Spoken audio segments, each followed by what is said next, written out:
लालच का फल। किसी गांव में एक धनी व्यापारी रहता था। उसके घर के पास ही एक मोची की दुकान थी। मोची की एक खास आदत थी कि जब भी वह जूते सिलता तो अक्सर भगवान के भजन गाया करता था। लेकिन व्यापारी ने कभी उसके भजन पर ध्यान नहीं देता था।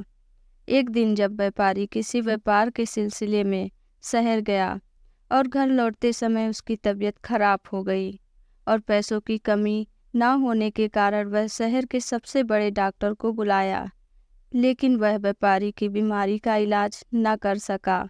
अब व्यापारी की तबीयत दिन ब दिन बिगड़ती जा रही थी। वह चल फिर भी नहीं पा रहा था।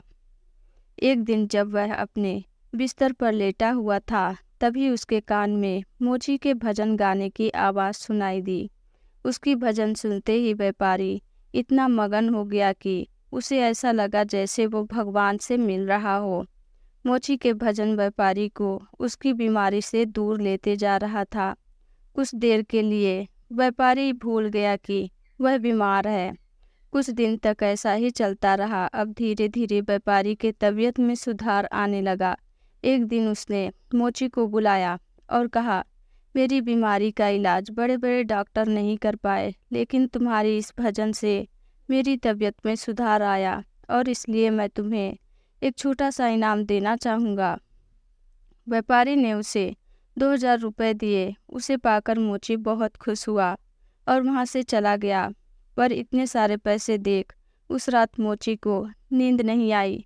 वो सारी रात सोचता रहा कि इतने सारे पैसों को वह कहाँ छुपा कर रखे।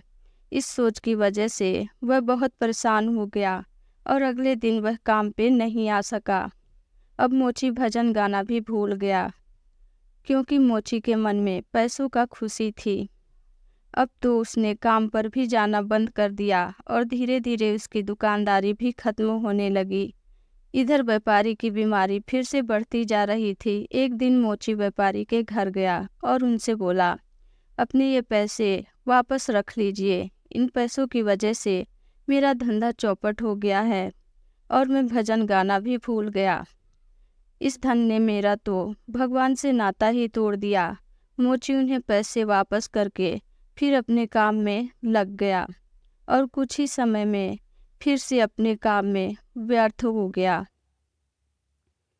दोस्तों, अगर आपको मेरी यह स्टोरी अच्छी लगती है तो प्लीज़ चैनल को लाइक एंड सब्सक्राइब ज़रूर करें।